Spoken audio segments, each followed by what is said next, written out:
Broke girl therapy. Oh, wait, I should probably drink first. Yes. Yes. Let me take it. Yes. It's also probably the top is going to be watery, so I don't know if we'll be able to like, swirl it at all. Cheers. Cheers to being Pinoy. Here. Yes. And here. Calamansi margarita, y'all. Oh, wow. Set up. Good? Yeah. Okay. Oh, yeah. I mean, yeah, it is watery on top, but like good flavor. Yeah, I'm really into that. And lately, like, I haven't really been to like, Bitch. but it's So my still cup- on. It's still sticking. Yeah, my cup has my lip stain on it because today is our Barbie bitch. episode. Yay! I mean, Barbie is not. I'm just sponsoring. kidding. No. Like, Fuck this- Barbie. I'm just kidding. Well, no, I honestly didn't play with Barbies when I was younger. Did you? You know, me neither. I don't know why. No, I'm just You kidding. know what? I was too poor. My parents didn't buy Barbies. Were I was expensive. too male. I'm just kidding. You were too male. Yeah, like you were too. I wanted to though. I Did remember you? I got my hands on a Barbie because it was like my friends, and then I had a Batman doll, and I made them fuck. Be like, oh my God. Yeah, we always 'Cause like then made I them wanted fuck. to be the Barbie getting pounded by Batman. And that kind of sucks. Like, when did you want the Batman doll? Did I want it? Yeah, or did Sexually? they just? No. I'm just kidding. did I? Did you want it? Oh, like did I originally want? Like, did you? Yeah, I fuck with Batman. Okay. Yeah. I was gonna say. Yeah, So I was like, were you just like, in denial? No, Batman was hella fine. I'm just Okay, kidding. Batman was you wanted to fuck Batman? No, Yeah. I mean now I love Nightwing, but that's getting too into it anyway. Okay. What's Nightwing? So yeah, so today the shade that I'm wearing, the shade that I'm wearing is KK Dub discontinued, so you can't get it. But Cheeks by. And then Cheeks by Rare Beauty. Yes. So Yes. I don't know why, but like we just so I was thinking back. Actually, let's do introductions before I just start rambling. yes. Hi guys, it's me, Stefanie Maegan, your host of Broco Therapy, and we got the baddest and the gayest And the pinkest and the today. pinkest HK motherfucking Yes. beauty bitch, AKA Keeks. aka Keek. Sorry, I know I What's need up? to keep. Oh Like, no, it's okay. okay. I get to do it. I get to introduce double perfect. introduce myself. Okay, perfect. But anyways, you're probably like, why is HK Braids wearing makeup? Wow. You can't even tell. I'm just kidding. It's the no makeup look. right. That's like the clean girl No, aesthetic. you could definitely fucking tell. Like, Yeah, your lips are pink. it looks like I gave head to like a flock of flamingos. Bitch, like it's It pink. does look It's like- pink. It does look like you gave head to a flamingo's. My lips pink. My booty hole Uh, brown. Pound town, going pound town. But honestly, anyways, my vagina's brown, so like This both is of what it's my brown. hole really looks like, you guys. It's this pink. It's radiant. Is No, it I'm just really kidding. that pink? No, it's when it's sore after being pounded. No, I'm just kidding. When it has an allergic reaction. No, oh no.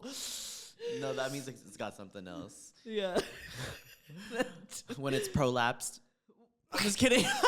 I'm just kidding. Wait, how does your prolapse. like what color is your booty hole? It is Like, what shade the of shade nude? of me. Okay. I haven't like bleached it or anything, but it's not like. But it's not like a tad bit it's not, like, darker.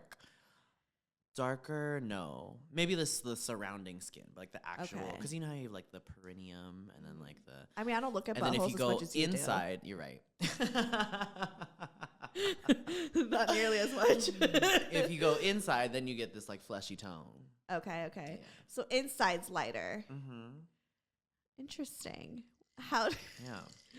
Oh, When you go to Pound Town. yeah. Is it like, do you just look? I'm so sorry. I did it again. I'm sorry. You I'm all did about it. I'm about the Just mixing. mix of the it mixing. up. They yeah. gotta know that we're also drinking. Yeah, Not that yeah. they know already. But okay, It got so good after the watery part. yeah, no, it's Yeah. really good. How do you know that your booty hole is this color? Oh, when I'm manscaping. Oh, you could like, wow. Yeah. By the way, That's like so glad we pretty- arrived here at this topic because y'all need to stop watching that Nair video on YouTube. Wait, what Nair video? Oh God, never mind. Do not YouTube Nair, and that's really not a sarcastic invitation. Like, don't do it. Wait, what Okay, so Nair there's video? this creator. His name's Kevin Leonardo. Avoid him at all costs. So I first saw him on TikTok, and he is known for like saying really like salacious shit, and like the first 2 seconds like is what really gets people, or it drives them away, because he's like, oh, like he'd start the video with like, oh, my asshole's really hairy. So then like, but he was almost on like people were trying to cancel him a couple months ago because he was saying like pretty racist shit. Oh, no. Like he's a total like WMW. Do you know what that is? No. White man's whore. Oh, okay. Yeah. But he's Asian. I think he's oh, he's Filipino. like one of those. Yeah. Ugh, Yeah. I mean, Irritating. yeah. But so yeah, he's setting my community back. Yeah. as a Gaysian. Yeah. But because of outside of those, racist things, he would say very sexual things. He's like, oh, how to like bottom better and whatever, stuff like that. Okay. And so this video on YouTube, first of all, it's 11 months old, and it's completely uncensored because it's like educational or whatever. Oh wait, So you could told have me this in our nudity. Patreon episode. Yeah. So you could have nudity on YouTube if it's like educational. Okay. And so he's like, how I shave my ass, how I nair my ass. And like, I did not believe my friends until they literally put it up on the big screen. They're like, you're gonna watch this video. I was like, okay. And like literally he's like, okay, I'm gonna show you like how hairy my ass is. And he bends over and just full spread. Like I almost saw into his colon. Like I was like, what the fuck? And then he does the worst job ever. I'm like, this is actually how not to shave your ass or your asshole. Like, You should not put Nair down there. Right. No Yeah, Nair like, for sure. It's no, two yeah. separate videos. One's shaving and then one's Nair. Oh shit. But then the shaving video is what I saw first. And he doesn't even, like, he's just bent over and just going at it without using a mirror, without looking. And then he's like, here's the final result. It's patchy as fuck.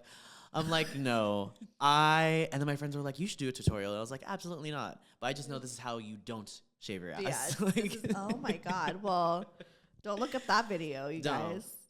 I mean, if you want to be entertained, I guess it's going around. Y'all have probably like heard about it. I don't want to see that. You know, yeah. I don't. Yeah. If it was your booty like hole, I could be told I could do a tutorial without having to do like the whole triggering of things, and I could like.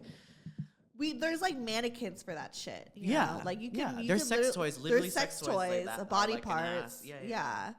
And anyways, anyway, cheers. Cheers. By the way, this is my breakfast. I'm already feeling buzzy. All I had today was a banana bread. Oh. And yeah, so this is my breakfast too. Diet. I know. We got a long day anyway. Anyways, okay, if you guys don't follow me on Patreon, you should. Because we've been doing a deep dive on HK's life. My childhood, my previous traumas. Which I love, and I want to do that for everybody because I feel like, you guys come on here and you're vulnerable, but you also give like really good advice. Yeah. And I think that like your great advice stems from something. It stems from trauma. and but like, experience. Experience in life. And I think that like knowing like how much you've gone through and like, I think everyone in general, I want to do this with everyone who's on the show, like just knowing like where you come from and like why these advice are so biased and where you've learned it from. And so people could kind of like, it kind of gives you like credibility in a sense, but at the same time it's just getting to like know you better and to like have an understanding of like who you are. And I think it made me feel like closer to you to like know those things. And it was just like, I mean, it was pretty intimate. It was very intimate. I like cried a few times. Yeah. It was so funny. Brian was like, he was like listening to the car and like towards the end I was like crying so much. He's like, are you still crying? Because it was like some parts I'm talking and you can hear me just like, like, are you still crying? Like we're past it now, But it was just, and not that like. But it was that fucking good. No, I'm just kidding. Well, one, you're just a great storyteller. So the way that you told the story, and I was like not crying. Well, I was crying because there's sad parts, but I was mostly crying because of the happy moments. It was a traumatic story, but it ends good. It ends great. Because look at me. No, I'm just kidding. Okay, clearly that bit of ego and narcissism is also from that. I have to be my own cheerleader. It's fine. I mean, I got a little narcissism too, because for me to start a podcast about my life stems from a little bit of narcissism. But y'all love that shit. But it's all about a balance, you know. Yeah. It's being self-aware. Yeah. But I do appreciate it because it's not just about like, you know, only creating content. Like for me, it actually really was therapeutic. I didn't even realize it because I don't share those stories with everybody, and like I don't talk about it a lot, but a lot of it still is, you know, unprocessed. So really talking through it, especially with an adult perspective and a grown perspective, I was like, oh wow, this, even just discussing it is healing, because it reminds me that I fucking like came out victorious, you know? Because sometimes we work so hard to move past it and suppress it that you don't think to congratulate yourself and celebrate that you're no longer in those harsh conditions. So yeah, for sure. Celebrate yourself. And I also love that I remember you telling me that like you at that moment in your life you were feeling very like, why am I not at this place that I want to be in, or like this part of my life, and it's just kind of like, but talking about it reminded you like, oh wait, like I've come a my long journey is way. so different from a lot of people, and it's like I've come a long way, I've accomplished a lot of shit, like I'm on my own time, you know. So I think that was like, it was very therapeutic, and it was therapeutic for me to like hear it, you know, and to like also kind of like remind myself that like, oh yeah, like my journey is also very different, so like it's all about my journey, you know what I mean? So like it was a beautiful, well told story with so many layers. Yeah. And we still have to finish like the last part, I guess, because it's, I mean, I feel like there's like multiple parts. But, you know, we'll get there. We'll get there. However, I think the ones that are on Patreon right now are like, the first one was like your childhood. Like you as a kid. Yeah. And then your second one was like your young adult years and all the shit that you went through. Yeah. And then we left it off as, now you get into your first relationship. Yeah, which is still early 20s. Yes. I was 22, 23. And I was like, yeah, we haven't. And I wanted to put this part like on the feed, just so that maybe y'all could check back to the Patreon episodes if you want to hear how he got here to be so toxic. It's the reason why he got toxic. And no, I'm kidding. Toxic and successful. Toxic and successful. But, you know, we all had our little toxic phase in our lives, and that's okay. And so, but yeah, so now I just want to do a whole episode about that relationship you talked about. And I think just like your love life. No, that for sure. For sure. But I think we'll see where the conversation goes. But I think just like your love life in general, I think in your early 20s, because it's like, you reach your early 20s, you're new in this adult world, and now it's like, I see this not only just in me, but in so many of my friends, is like the 20s is when we really start reflecting back to our childhood and how that's affected like our relationships. Like I feel like that conversation happens a lot more in your 20s. Like we're not thinking about that when we're teenagers in high school dating. Yeah. You know? Well, for the most part. The scope of the 20s is, for me, like, it was pretty long. Like, definitely divide it into, like, early, mid, and late. Oh, for sure, yeah. Because they're all kind of different. If I, like, get granular and do it, like, by year, and then maybe even, like, half years, like, there was a lot. My life was very dynamic at that time. Yeah. And, like, different things were happening, and huge changes were happening. Yeah. So, like, when I think back, I wasn't really necessarily reflecting the way I should have in those anytime before 25. And then you're right. The reflection kind of comes later. Yeah. And I feel like still now in my mid 30s is I'm like really encapsulating all of it together and like being like, okay, so the 20s, I definitely did this.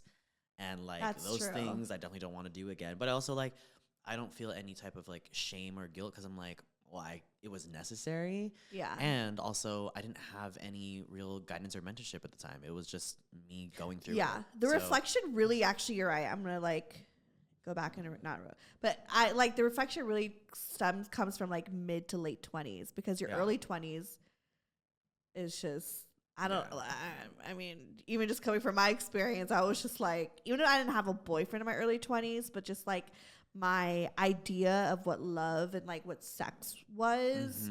And like I even talked about even just like masturbation, all that stuff. It was just so twisted. Yeah.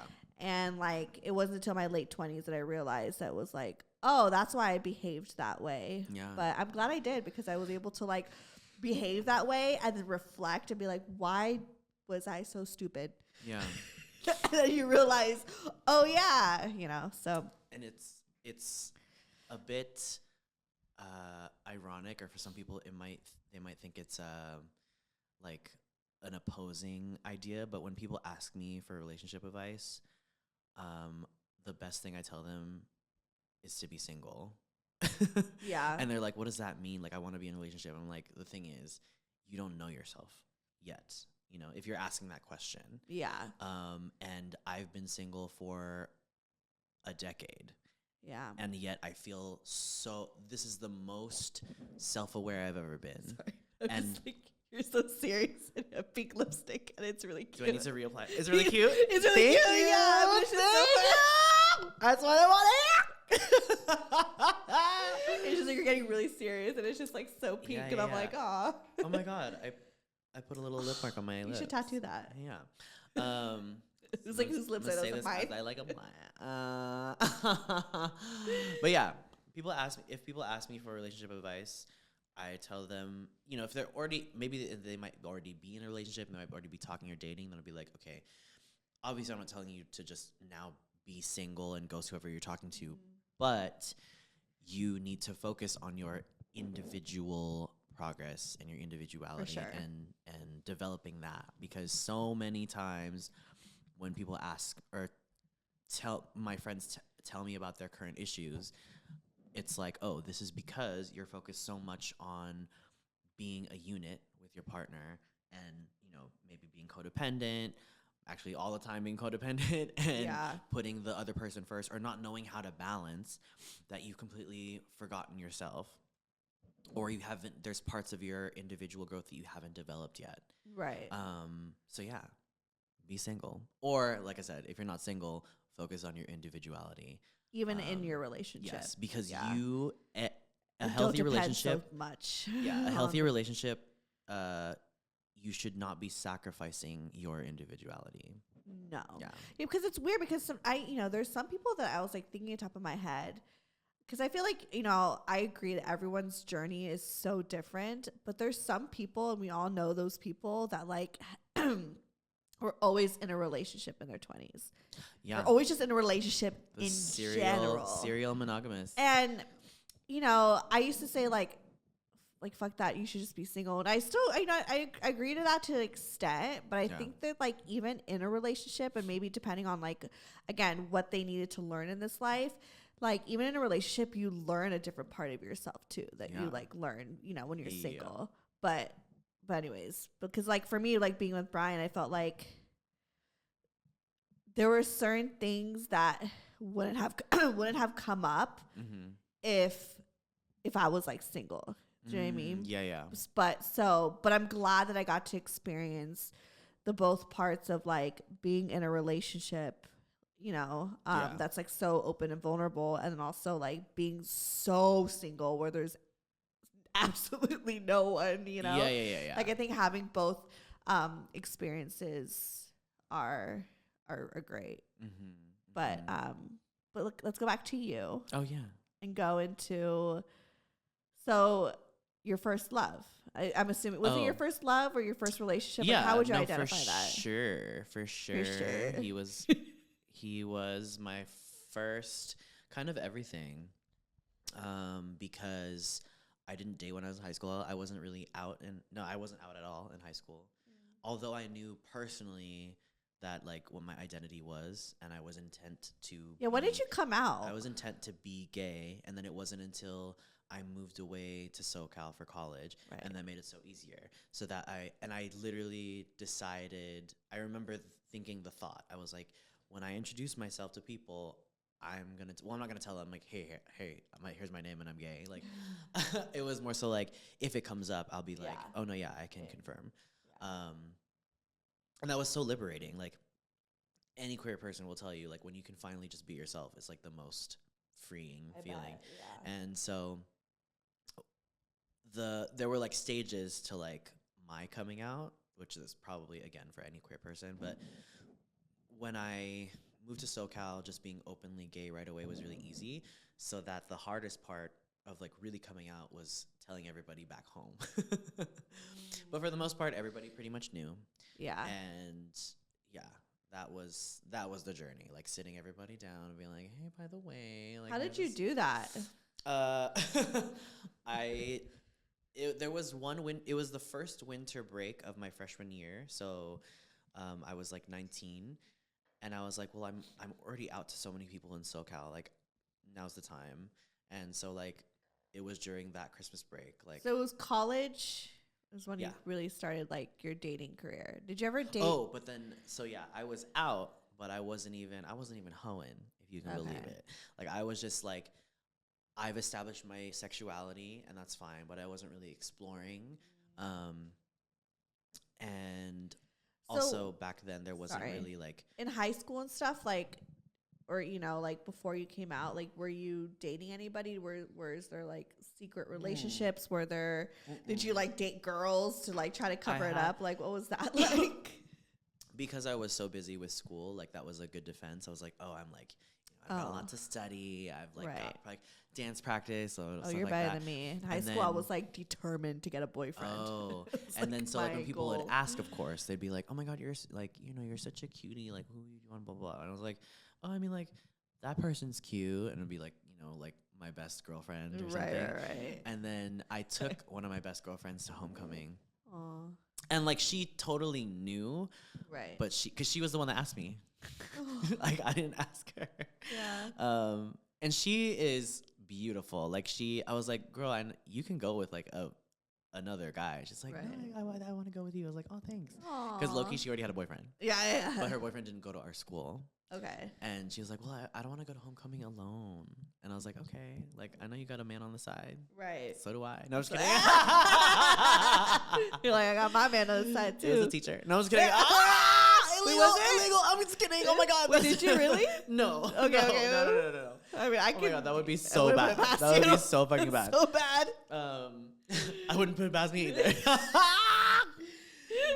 Whoa. But yeah. So high You're school. like, no. I think like I was able to make it through high school. Like, yes, I was still closeted, but I was able to make it through just by confirming within myself. And not having that inner turmoil, because that does happen for people in the closet. Like, they're just like, I don't want to be queer. I don't want to, like, I can't even imagine. Because I was like, no. Thankfully, because of the overall environment and city in the area that I grew up in, was like, no, being queer is normal. Yeah. It's fine. Like, you weren't like in fucking Kansas, Texas or some shit. Yeah. So I no was offense surrounded. to Texas and Kansas over there, Right, but, the deep south. Yeah. But I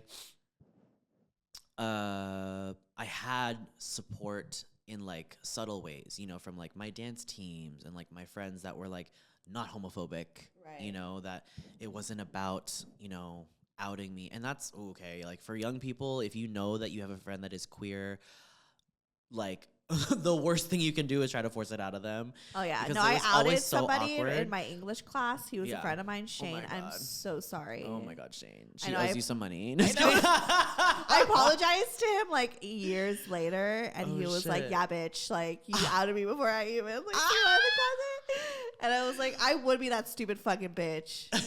And I'm sorry that I was, and not even because I was like judging. I was just like, I lie, but that's not like, not sure, how there can be you- good intent, Right. but it's impact over intent, and the impact was severe. So yeah, like, and it's like embarrassing when Yeah. he hasn't even like Yeah. announced it, but it's like everyone knew because Yeah. everyone like I guess could tell, but Yeah. it's still like the best way to support your queer closeted friend is just to be there, and Yeah. if they want to talk about it, totally, you can talk about it with them. But like, even sometimes asking too many questions, if you like read that they're not comfortable, like just kind of like chill on that, Yeah. and like let them, they got to open the door. So yeah. when people would ask me, because I would have like a lot of like really close friends, they would be like, oh, like, are you gay? And we're like, no. Yeah. So yeah, it was a journey. And then when I finally had my first relation, I've never heard that before. Yeah, I was like completely unprepared, mostly because I was just excited to like be gay and like have a boyfriend. I'll do all that like cutesy shit, and we like super rushed into the cutesy shit, and that way I was like blinded by like everything, and it was like on paper, especially in the community that I was in, because I was like deep in the dance community at that time. Like on paper, we were like the perfect like dance couple because we both were on the same team. We both like cute, looked cute like, together. Yeah. Was like, it also Pinoy? Yeah. Okay. And was he also like newly out, or has he been out? No, he was older than me, 3 years older, 3 years my senior, and but he came with a lot of baggage, and my naive, ignorant ass was just like, I don't care. I love I've you got and your him now. baggage. But like literally, it came within 3 months. I had already like caught him like cheating and all that stuff, and then I turned 3 months into 3 years. But by the third year, I feel like by like year 2 or 3 of your relationship, already if you're gonna like. So how did you catch him cheating?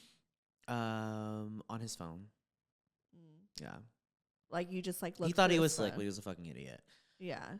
But like he would have like DMs on Facebook, Snapchat, everything. Whew. And it would result into fights. But then like he also how did he win you back? He was emotionally underdeveloped, that even though he was the one that did it wrong, he would try to flip it on me, and then he would have the outbursts. Like he would like break shit and like punch a hole in the door and all this shit. And I was like, you can have your child ass tantrum. You are the one that committed the crime. But like the sin. Right. The fault. You're the one that's at fault.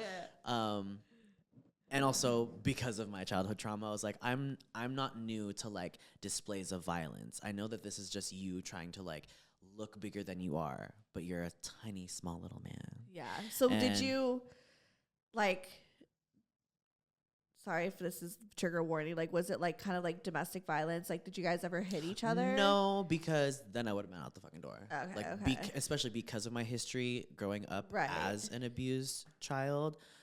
It is number one when anybody shows a display of violence, even if it's a friend or whatever. I'm like, nope. You like run out. There's so much unresolved, unhealed inner turmoil that you have, and I don't have the capacity for it, and I don't need it.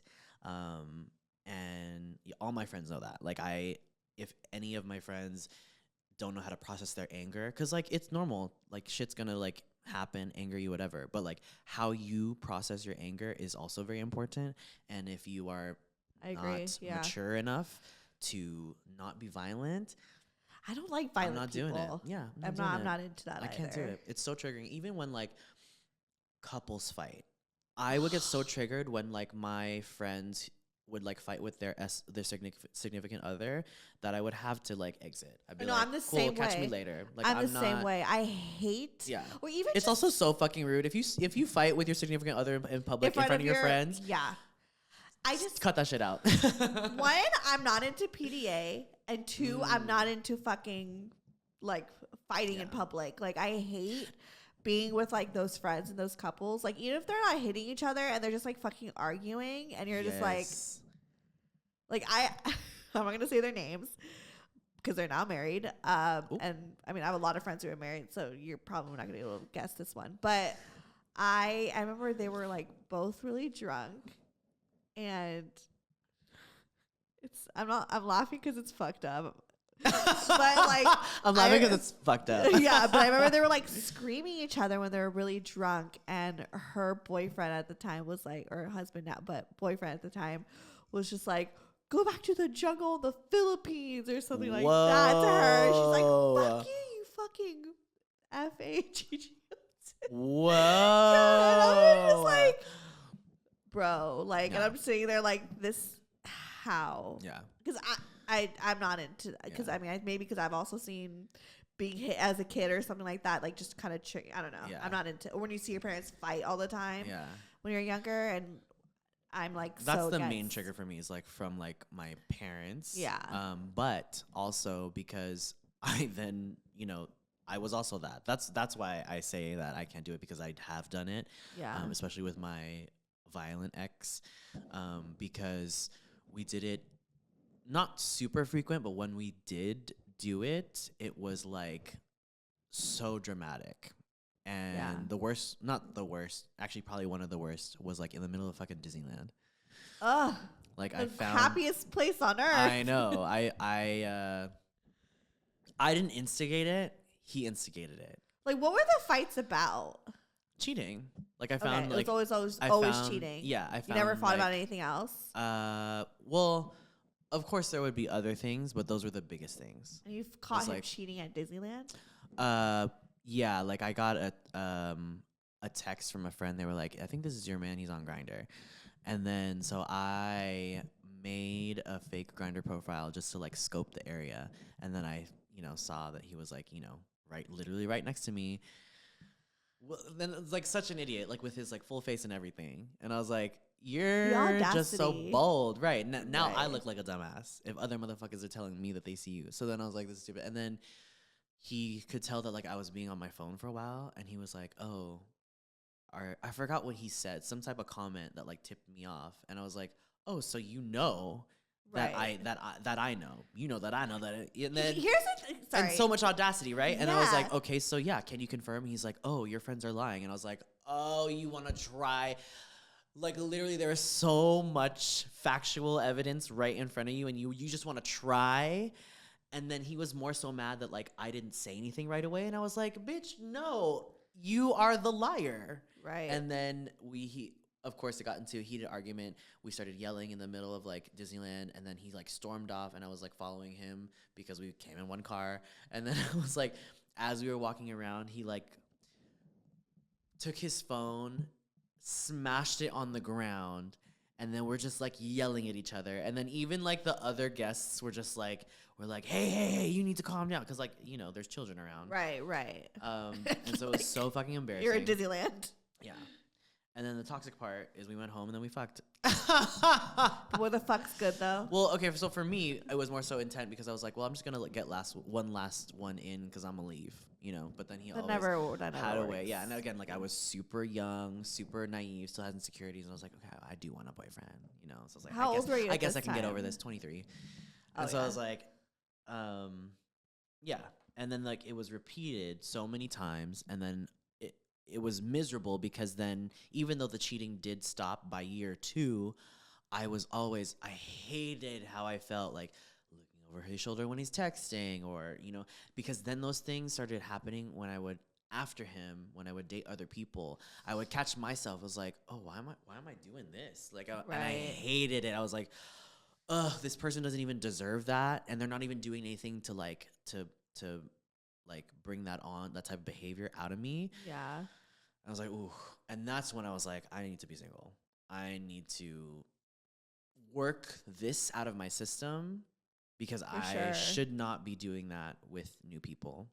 And it took years, you know? That kind of trauma, like, especially like when it comes from your first love, I feel like it's harder when it comes from like relearning how to trust people. Oh, it's an ongoing journey, you know? For sure.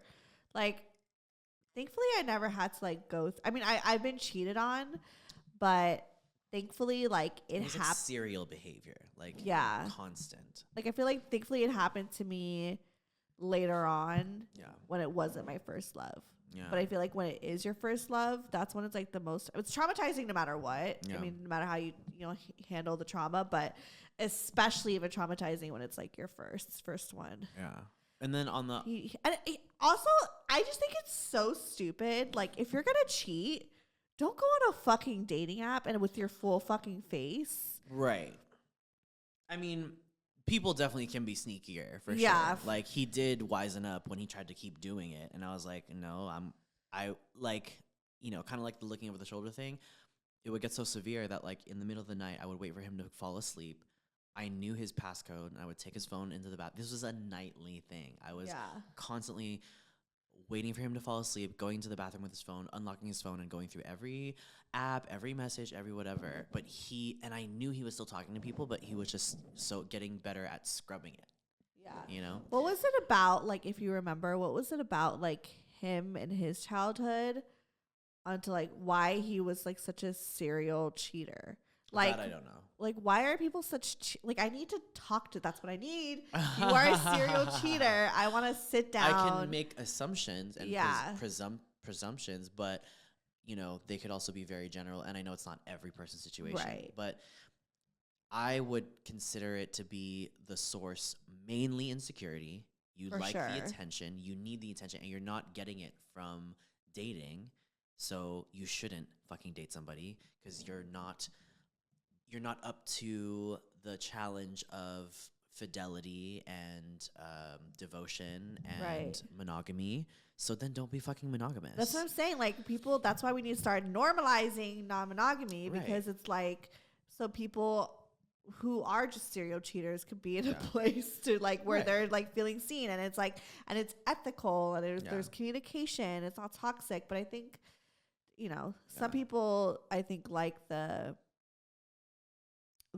bad parts of it. Like, there's like a thrill in it. I do feel like too, I mean, this is very much a blanket statement of a bigger generalization, but like this is like a 20-something problem. Because the men that I meet now are like they're similar to me. They're like, yeah, I'm just single. I'm not dating anybody. Or if they are, it's an open situation. Right. Like, the partner is aware, you know, like there's a lot more communication and learning that has finally been done, that like as adults we're like, cool, we know what we want, we can have fun and not hurt anybody and be self-aware, but like versus like being younger, a lot of and like, and I do blame like the societal narratives and heteronormativity, because it just teaches you to think like you need to be on the path to marriage, you need to be on the pathway of just like one partner and blah blah blah. And it's like, cool, as children all we know is to just like take in all these messages without really like asking questions and being like, is this right? Is this what I want? Is this what everybody needs? No.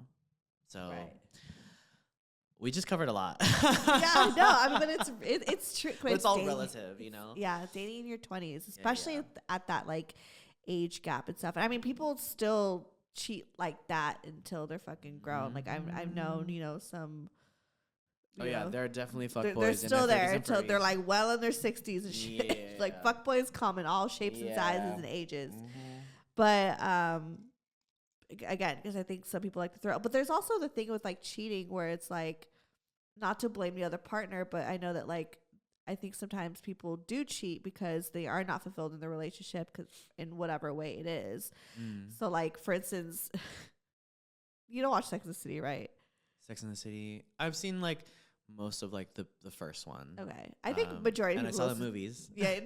I think majority of the people that listen to the show, hopefully, yes, know Sex and the City. However, I'm referring to like when Steve cheated on Charlotte. Oh, I remember that. Yeah. Oh, yeah. Oh my God. Thank you. Yeah. And it's just because it's like, you know, they weren't having sex. Like, she wasn't really like prioritizing their relationship, and he kind of felt neglected. And so he, you know, had a low moment and did it. And I think those moments, it's like cheating is such a huge kind of like, it's such a spectrum. And I think there's like those serial cheaters like your ex, and there's like those cheating when it's just like you're just unfulfilled. Yeah.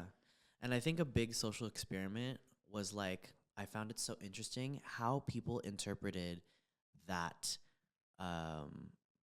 fictional story. Right. Because fans of the show, or even not fans of the show, people just like that watched it, they in turn how they reacted is their projection of how they felt. So like people that were just like, oh my God, she should never take him back, or like, oh, he's trash, and like, oh my God, like men are trash, blah blah blah. Okay. And then you have the people be like, you know what, I understand. Yeah. Like I understand why you made that mistake. And like love is stronger than like, you know, a little thing here and there. Like there's different degrees, and we don't all have to agree. Right. But like I would just observe how people took that in. And then also my perspective changed, you know, like, cause I grew up with like, oh, if you're a cheater, you're done. Yeah, that was always like, once a cheater, always a cheater. Yeah, and then after. Actually, I love that song by JoJo. Yes, Once a yes. cheater. Well, yes. It's so good, but I don't really believe in that line. But yeah, I did change my perspective, you know, very recently now as an adult, and being like, not that I would just like, I don't know if it was happening to me personally, if I would have the same reaction, but it's like if you just started dating somebody as an adult, you know they already fucked other people, and so have I. So are you gonna like really judge someone for like just living their life? No. Exactly, yeah. So then like the confines, like it's all just things that we've created, you know? It's not like real. Like nobody's like pure or virgin. Like what era are you living in? Right, exactly.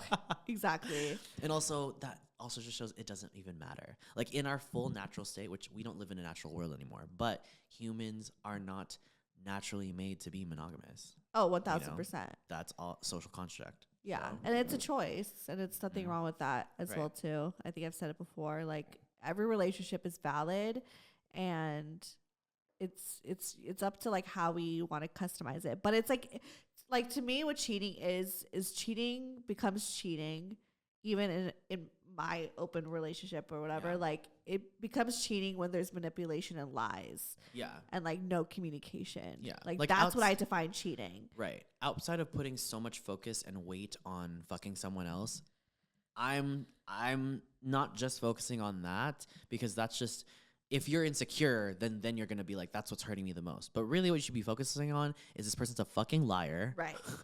They don't know how to communicate their feelings to you. Like there's so many other core issues that you need to be focusing on outside of them just fucking someone else. Right. So these days, that's what I'm focused on. Like, are you untruthful? Do you have issues that are unresolved that lead to this behavior? Yeah. If you do, go ahead and heal that. I'm gonna move on. Right. That's where I would be. So like, how did you like heal from that? Like what do you think you like did that kind of helped you? So it didn't even happen until like later 20s, because right after him it was like, oh, I'm gonna fuck around, I'm gonna be a fuck boy, I'm gonna like date all these boys, whatever. And then it just led to more and more trauma because I was attracted to abusers, and I was just like, oh my God, like I distracted myself rather than doing any type of work. And then I got so tired of it that I was like, okay, I'm gonna just be single. Right. And I tried to focus on dating nice guys, which is not fun better when you're not there. It was better, but at the same time, like, that's when I realized, oh, it's not about the other person. I have work to do. And I was unprepared then to date these more serious men. And that's when I decided, okay, I need to be single. In those moments, did you feel like maybe you weren't worthy to have those good guys? Like, because you're so used to like toxic, like, did you ever like question your worth? I didn't question worth. It was more preparedness. Okay. And it was more like, okay, where I'm at mentally and emotionally, I don't want to drag this person through the mud, even if they say that they're willing. And also because, again, I know that this is something that I have to do personally. So, like, why? I don't need you to wait for me. Like, I know exactly what I need to do now that all I want to do is focus on that, you know, because then I'll feel bad that I'm not focusing on you. And also, that's not, you don't have to do it like that. I know people that do drag their partner through the mud or that's not the only way. Or they're just like, okay, as a partnership, we can get through this together, which is fine. That's great. But I am very much also like an individualistic person that I'm like, let me do this on my own. And, you know, if we align later down the road, great. But, yeah, that's kind of where I'm at now. When did you start, like, I mean, when you were younger and you were in these like toxic relationships, like, did you ever make that connection to your childhood? When did you start making that connection of like, oh, I'm kind of like, do you ever feel like you had similar patterns to like your mom?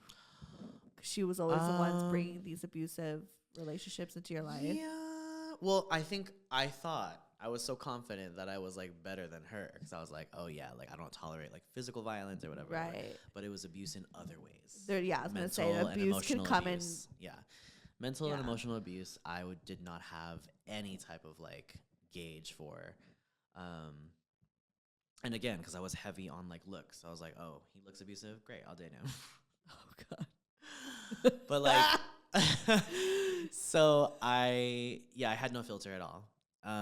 But then when I was processing through it, I was just so focused on my individual growth as like, you know, getting past trauma, getting past feeling undervalued, getting past insecurities that I, you know, even now, I don't think I really see any like even specific connection to like childhood, because me as a child, it was what was being done to me, not that I was acting out as a child and therefore I act out as an adult. I think that's why I don't like see it as like kind of like that.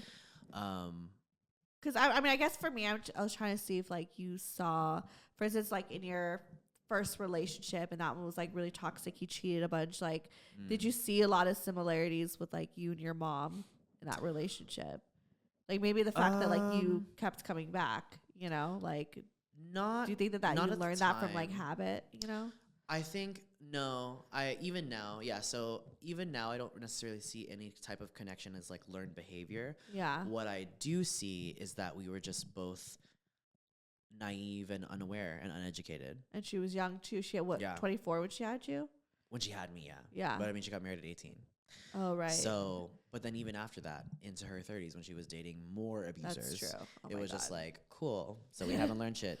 But so yeah, if there was anything to learn, I don't think that like, I don't connect that part of me to my childhood and my mom in the sense, but it was more so just like, we both were young and dumb and unaware. Right. But the difference is I decided to learn about myself. Yeah.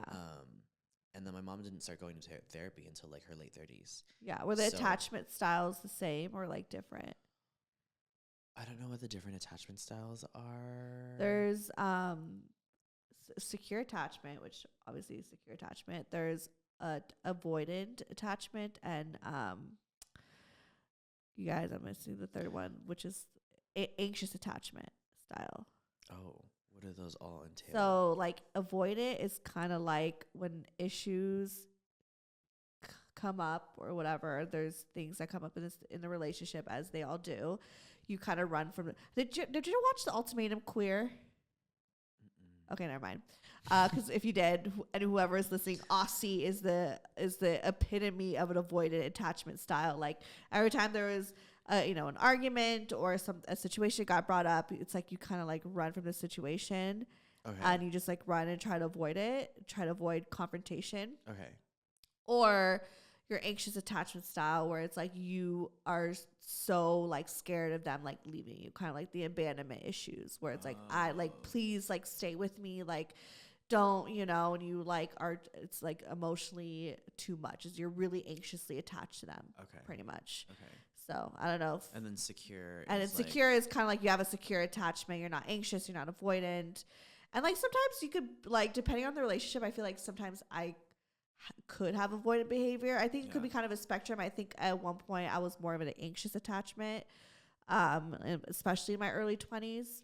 But I was just curious to see if like what. Well, now that you broke it down for me, thank you for that education. I definitely see that I was all of those at different stages. So I was heavily anxious at first. I was desperate for attention. I was desperate for relationships. I was desperate for love. And I definitely see that I was all three of those. I started out super anxious, meaning like I was super insecure and I was looking for that worth and value from someone else. And then from there, I became avoidant. So like super non-confrontational, super passive, just like, okay, you want to be mad? Then go be mad by yourself. Like I was like, but then I wasn't showing up. I wasn't also providing any type of anything into the relationship. And then my secure came from being single. Like as ironic and as like opposing as it may sound, like I've never felt more ready for a relationship, and at the same time I'm not even seeking that shit. Like I'm so secure and just like finally be able to fully like love myself, and still learning how to do that better, but doing it so much more than I ever did, you know. And that if somebody came into my life now, I know that I'd be able to have like a super healthier relationship, you know. Like I don't know if I know how to have the healthiest, but definitely compared to what I used to know and not know, I can be absolutely like so much more healthier. With that being said, it's just not a priority because I have like a lot of other things to prioritize. Yeah. I love that. I love it too. You guys comment down below what your attachment style is, and if you have a mixture of all of them, if you're more one than the other. But yeah, I want to know. But anyways, okay, so you got into these relationships, you're dating in your 20s. Like, how was that like getting out of like toxic relationships and then going through the healing process? Like, it was much easier because when I left my first ex, it was like, you know, knowing him, it was like super dramatic. How long did it take you to get over that relationship? So the last 3 months, I had already decided within myself, I was like, I'm out the door. Like, I'm ready to go. So it was more so like 3 months of preparing of like how I'm going to tell him. Also because like financially and everything, I had to like make sure, like I was living with him at the time and I was depending on him because I was living rent free. So it was like, okay. But I was like, I am willing to sacrifice that like stability and comfort for my well-being because I was miserable. I was so miserable being in that relationship. Like we weren't even happy anymore. We're just going through the motions. Like the worst feeling ever was like going to Disneyland, the happiest place on earth, literally like walking around, just going through the motions and like feeling like dead inside. And also like looking dead outside. Like I had no expression. We were just like, okay, let's get on this ride again. Like, oh yeah, let's go eat at this spot. Like literally like nothing was special. You're spending too much money to be feeling that way. Exactly. Like it was like watching life pass me by and that's when I was like, okay, I need to wake the fuck up. Why am I so miserable? And I was like, oh, because I'm stuck with this piece of shit that doesn't make me happy, who keeps stressing me out, who just like puts a Band-Aid. And his idea is thinking that like, oh, all the other things that I do for you should make up for the things that you aren't happy about with me. Like he literally said those words to me. I was like, said what? He said that all the things he does do for me, that are like the good things, like paid rent. Not even pay rent because he wasn't paying rent. We were just living at his family's house. But like, you know, cooking, cleaning, making me cutesy shit on like holidays, all that stuff. And I was like, that's not what makes a relationship. And also, I can literally get that from anyone else. Like, or I can just it's not important. Yeah. That's not what makes a relationship. That's a very immature idea of a relationship. Like you living in that like how to date in middle school. Like your mom and your dad. Which is not to say that I don't appreciate those things. Get a maid. Yeah. It's not to say that I don't appreciate those things. Like there's so many layers. Like when I think like, as he was the most toxic ex that I've ever had, he was also the most showy. Like I'll never forget the best birthday present I ever got. I hate to say it, but it was from him. He like, he had like a group of his friends like do like basically like a flash mob thing. Oh, okay. I was like bawling my fucking eyes out. It was like to my favorite song, all this stuff, and I was like, oh my God. And I was overwhelmed with emotion because up to that point, it was the most thoughtful thing that anyone has ever done for me. So I was like, oh, so you know how to be showy with it. You know how to be showy with your love and be performative. But when it comes to like actually loving, there's so much more to loving someone rather than just like showering them with gifts and displays of affection, all that stuff. You actually have to show up, not cheat on them, communicate with them, know how to talk to them respectfully when you guys aren't arguing. There's all those things, the ugly shit outside of just like, oh, but you know, we take cute pics together. I hate that because I hate like I feel like when people that are single and like never in a relationship, when they say like, oh, this is what I want in a relationship, they talk about like, you know, like I'm the cook and like they make the money and like you gender know, roles. or like they do all these big like extravagant things for me when it's like okay, cool, but like, how do they show up for you? How do they show you they love you without being a performance? That's like, why. Do they listen? Are they angry, and do they lash out and make you feel, you know, like, it's like those are so much more important than like, are we cute on Instagram together? That's why I'm not impressed when people do their like cute coupley posts. I do, yeah. Because, and I've said it before on like other episodes, like people that are heavily procuring like their feeds and their images and everything, they're the most insecure and probably have the most issues in their relationship because they're just showing you the good parts. But that's why it used to surprise me, but doesn't surprise me anymore when like someone's like picture perfect online and they come to me and I'm like, oh my God, like we're like having like this huge rough patch or like whatever. And I'm like, well, yeah, because you're not focused on the right shit. Right. You're focused on your trip to Hawaii, which is a Band-Aid for talking about your actual fucking issues. And then the caption is like, we've been through ups and downs. right. And life together. And it's like a whole Which paragraph. isn't to say that there aren't things to celebrate online. Of course. Like my friends just got engaged. That is a celebration because I know they've been through shit. But we all know, like you know what I mean, it feels so curated. Yeah. And forced. Like you always can naturally feel that with like couples online. Yeah. Like definitely post your engagement, post your wedding, whatever. But celebrate your love. Those are the milestones because you've arrived at that place where you are professing your love truthfully.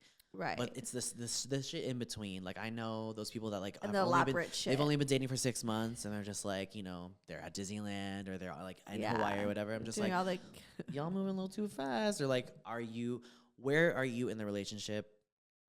And like if anybody's really young listening to this, you're not going to have this perspective. This is what you kind of need to go through.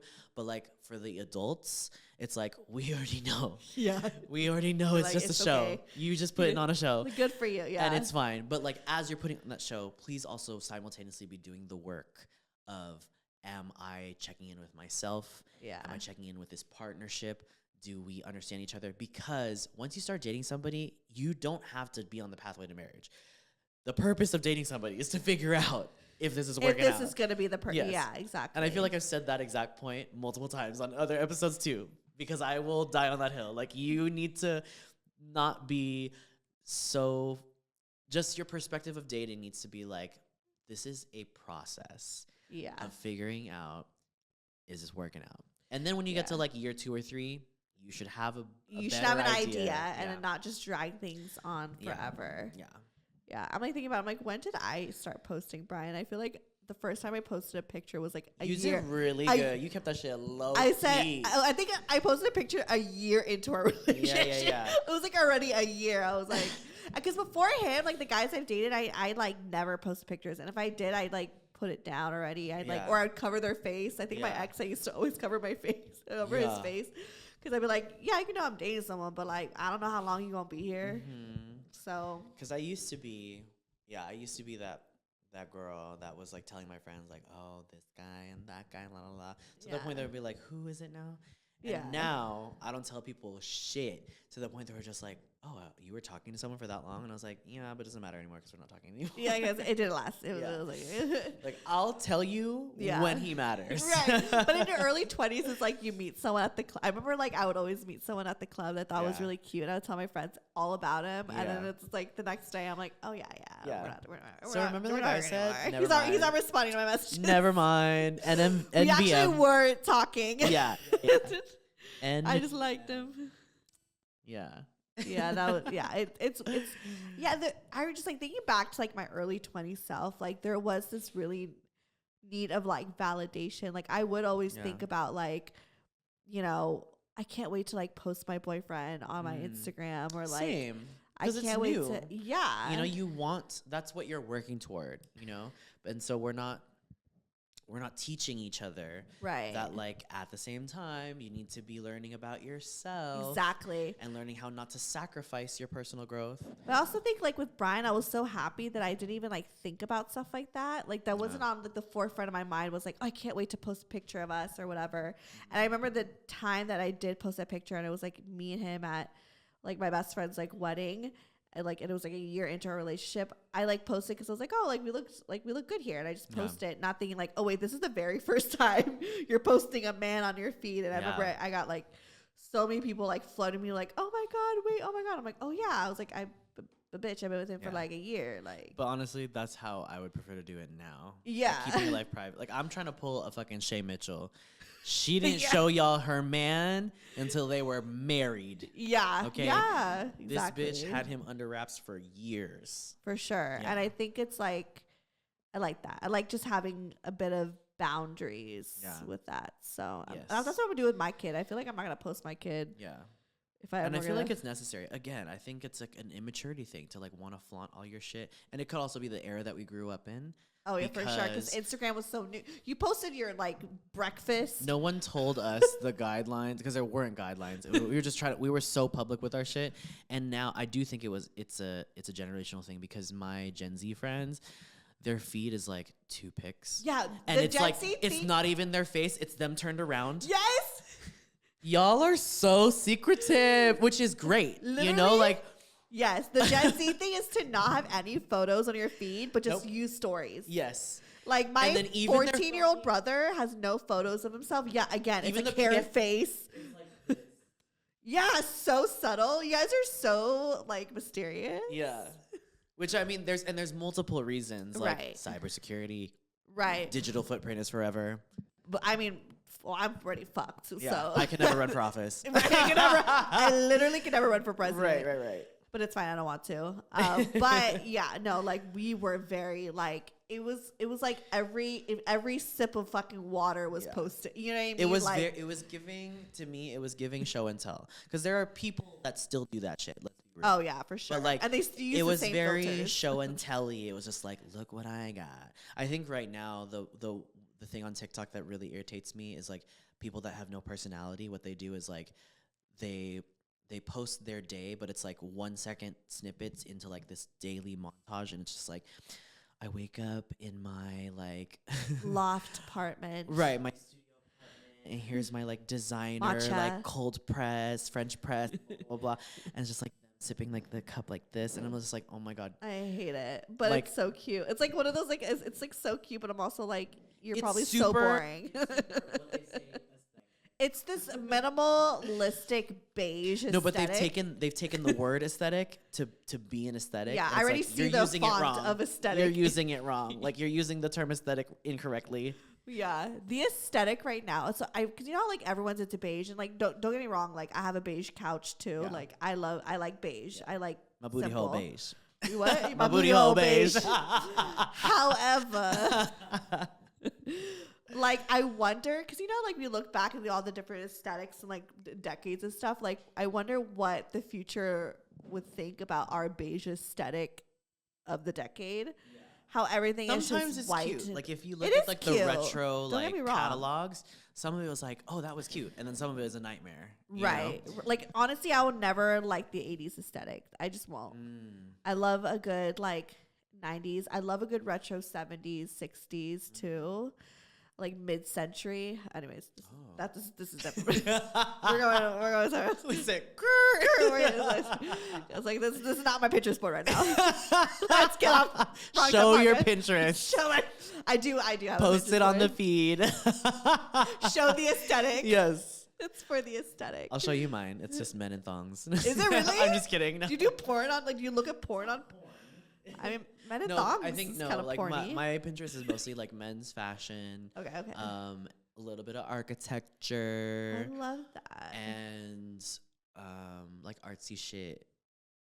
Mine is like different coffee recipes, like interior design, makeup and hair, fashion. Yeah. All of the aesthetics. Yeah. I'm an aesthetic girly. We're gonna use it now. We with the shits. Anyways, and do you have any last words about dating in your 20s and you're dating?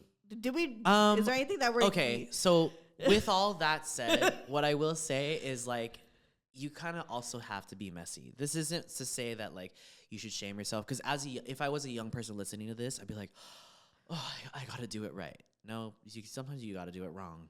Yeah. Like life is not about getting everything right. If anything, it's about getting the How majority boring of it wrong. if it was all right. Right. You kind of have the majority of things you should be getting wrong so that you then can course correct. Yeah. So I think you have a better personality when you have more trauma. Sorry. I mean, it's enriching, right? It's very enriching. But you're funnier. Yeah, I would have zero fucking personality. If Yeah, I I was would perfect. Are you zero, kidding me? Yeah. Oh my god. I'm only surviving because of my personality. Yeah. So if you're out there going through trauma or, being naive and being dumb, it's fine. This is not to shame you. Like, live your life. But at the same time, if you can infuse a little bit of self-reflection and looking for guidance, because you're not going to know it all yourself. Right. Like, I had to help myself by looking at online resources and, like, trying to seek help from other people that had the knowledge that I didn't have. So, yeah, tap into other resources. Or just, like, talking to your friends. I know therapy is too expensive, and like I mean, I'm all about therapy. Go to therapy, But however, like, I think communicating with people in your life and your friends and your family, and like having or journaling. Yes, for sure. It's like there's so many different outlets, especially when you don't have the resources or the finances to do it. Yeah. Just know that, like, it's okay. Yeah. As a caution, though, with the whole, like, friends and family confidant thing, pick who you still want to pick the right people to go to. Make sure they have the capacity for it. Make sure they're not problematic too. Then be talking their shit, or not if they're untrustworthy. But like, also so that you're not trauma dumping. Make sure that, like, they ask them first, like, would it be okay for me to share something personal? And then, like, even after you said it, like, is this still okay to talk about in the future? Because sometimes we don't respect other people's boundaries, and then, people you get over involved. Yeah. I used to do that as a support system. Yeah. I think I feel like you always kind of, like, for me, I always, like, felt like I always God, why is it so hard to say this word? I tried to even say it at the live show. Compartmentalize. Oh, yeah. My friends, a little bit of just like, okay, these are like my party friends. These are, like my childhood friends, and these are the friends that I could cry to. Like, they're the type of people that could talk about, like, deep shit, like, I felt like I always kind of knew. So maybe, like, yeah, just kind of read the room. I think for me, sometimes I would open up to somebody, and if I could felt like their demeanor was like they weren't really, like, down to listen, I feel like just like be aware. Yeah, I think for sure. And if you're not sure, asking is a good way to. Yeah, but if you do need help, always ask, because that's the other thing I was never taught, and I'm still trying to learn, is that, like, you can't do everything alone, and you shouldn't do everything alone. A lot of things you need other people to support you through. Yeah. So ask for help. Don't be shy to ask for help. And, like, sure, some people may decline, or they may not provide all the help you need, but just understand that, like, asking is the first step, and then taking what you can. Right. Like, don't try to, like, drag someone else through the mud. But for sure. Yeah. I mean, I think that's just boundaries, but yeah. Ask for help. Because there are those people who are, like, who get depressed and just, like, just easily sit through themselves, and it's okay for a limited time. But however, for instance, like, I've had a really fucking sad week, and I, like, allowed myself to have a couple days to be by myself and not answer any text messages or read my emails or even go on, like, social media, and I just, like, cried, and just was like, okay, let me just feel everything. Yeah. And then afterwards I was like, okay, but it feels good to, like, go see my friends or, like, call them and to, like, cry to them, or sometimes even just have my mind off of it, Mm-hmm. So yeah, anyways, therapy. Plug yourself. Plug it. That was a good wrap up. That I feel was. like we, like, tied the knot. I love when we get deep. Yes, I love it deep. We love deep. Yes, this has been your girl Keeks, aka HK Brains, signing off. Woo! And then you guys can follow me, Stefanie Maegan, or go to brocotherapy.com. And then I also would suggest, if you follow want me on Threads. Yeah, follow me on Threads too. I'm almost at 10K followers on Threads. Okay, please help me. However, yeah, that's crazy. Threads. Yeah. Like a new fucking social. Anyways, Yeah, go on Patreon. There's a lot of things I'm promoting right now. No, yeah. So if you want to hear more on HK's life to kind of get an idea to like what got him to be here today, I would suggest going on Patreon and listening to part 1 and part 2. Part 3 could be coming soon. Yes. And it's an anthology. And then also let me know what other like cast member you would want me to like do a deep dive like on their lives. Like I think Rose would be a very interesting one. Jess as well. Like maybe even my boyfriend, and maybe we could deep dive on him. Let's just like let's do everyone. Let me know who you guys want to hear next. Yeah. And I'll have that on Patreon. Okay, I love you bitches. Bye bitch. Growth therapy.